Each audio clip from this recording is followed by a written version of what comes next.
आज की वीडियो में मिसलेनियस एक्सरसाइज के 3 क्वेश्चन करेंगे। पहला क्वेश्चन हमारे पास दे रखा है, ये 5वां क्वेश्चन है। Show that A is a subset of B then C minus B is the subset of C minus A. ये प्रूव करना है। तो उसके लिए हमने क्या किया, इसमें से एक एलिमेंट उठाया, मान लिया कि एक्स कोई एलिमेंट है सी माइनस बी का।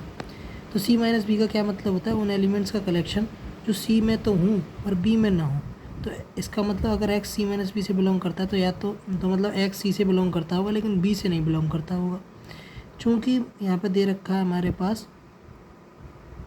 जो ए है वो बी का सबसेट है, यानी बी जो एलिमेंट ए में है वो बी में ज़रूर होंगे। यानी अगर एक्स बी में भी नहीं है तो ए में तो बिल्कुल नहीं होगा। ये बात हो गई। अब इसको भी हम इस तरीके से लिख सकते हैं, यानी जो एलिमेंट सी में है लेकिन ए में नहीं है तो उसको क्या लिख सकते हैं हम, सी माइनस ए। तो हमने एलिमेंट कहाँ लेकर चले थे, सी माइनस बी में। हमने कहाँ दिखा दिया वो एलिमेंट, सी माइनस ए में। तो सी माइनस बी इसका सबसेट हो गया। यही प्रूव करना था हमें। किसी सेट में कोई एलिमेंट लेके चलो और दूसरे सेट में दिखा दो तो जो पहला वाला सेट होता है वो दूसरे वाले सेट का सबसेट बन जाता है, क्योंकि डेफिनेशन कहती है कि जो इसमें है वो इसमें ज़रूर होगा। ये हमारे पास दूसरा क्वेश्चन है। दूसरा क्वेश्चन क्या कहता है हमारे पास कि ए बराबर ये दे रखा है,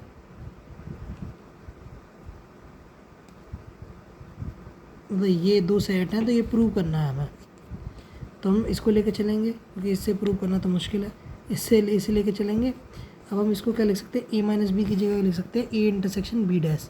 बी डैश क्या है, बी का कॉम्प्लीमेंट। ये हमने कैसे लिखा, इसका क्या मतलब होगा, उन एलिमेंट्स का कलेक्शन जो ए में है लेकिन बी में नहीं है। अब इसका क्या मतलब है, A intersection B dash,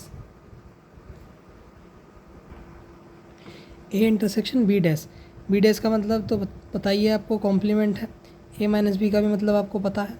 A intersection B dash का मतलब है बी सेट के कॉम्प्लीमेंट का, बी सेट का कॉम्प्लीमेंट सेट बनाया और उसका इंटरसेक्शन ए से लिया, वो ए माइनस बी के बराबर आएगा। आप इसे एग्जांपल से भी समझ सकते हैं। जैसे ए बराबर मान लो 1 2 3 और बी बराबर मान लो 2 4। तो ए माइनस बी क्या होगा, 1 और 3। ए माइनस बी क्या हो गया, 1 और 3। ए माइनस बी 1 और 3 हो गया। अब ये चीज़ करके देखते हैं, इसका कॉम्प्लीमेंट क्या होगा। हमने मान लीजिए कोई सेट था, यूनिवर्सल सेट, जिसमें 1 2 3 4 थे, तो इसका कॉम्प्लीमेंट क्या हो जाएगा, 1 और 3। यही आ रहा था, देखो यही बात थी, बस यही लिखना था। तो देखिए अब डिस्ट्रीब्यूटिव प्रॉपर्टी लगाएंगे तो देखो, अगर ये वाली प्रॉपर्टी लगाए, डिस्ट्रीब्यूटिव लॉ लगाया, इसका मल्टीप्लाई इस मतलब ये ए इंटरसेक्शन बी चला जाएगा, ये आ गया, ये यूनियन बीच में आ जाएगा, ये चीज़ इसके साथ आ जाएगी। यही हुआ है बस। अब इसकी जगह क्या लिख सकते हैं हम, यूनिवर्सल सेट। हम जानते हैं कि कॉम्प्लीमेंट और उस सेट का यूनियन यूनिवर्सल सेट होता है। इन दोनों का इंटरसेक्शन ए ही आएगा, ये भी हमको पता है। ये हमारे पास प्रॉपर्टीज़ होती हैं, आपको पता होनी चाहिए, नहीं तो आप क्वेश्चन सॉल्व करने में आपको दिक्कत आएगी। क्या कहते हैं, A union B intersection A, जैसे ऊपर आया था। सिमिलरली फिर से डिस्ट्रीब्यूटिव प्रॉपर्टी लगाई, पर इसमें उल्टा था। इसमें इसको इस तरीके से लिखा था, इसमें इसको इस तरीके से लिख दिया, यानी ए के साथ बी का, फिर ए के साथ ए का। अब इन दोनों का यूनियन यूनिवर्सल सेट, इंटरसेक्शन, यही चीज़ आ गई, यही हमें प्रूव करना था। अब अगले क्वेश्चन की ओर बढ़ते हैं। अगला क्वेश्चन हमारे पास ये है कि ए इंटरसेक्शन बी बराबर ए इंटरसेक्शन सी है, तो ये ज़रूरी नहीं है कि बी बराबर सी हो। तो हमने एग्जांपल लिया है कि ए सेट है एक्स वाई जेड है उसके अंदर, बी कोई सेट है वाई क्यू उसके अंदर है, सी कोई सेट है वाई और पी उसके अंदर है।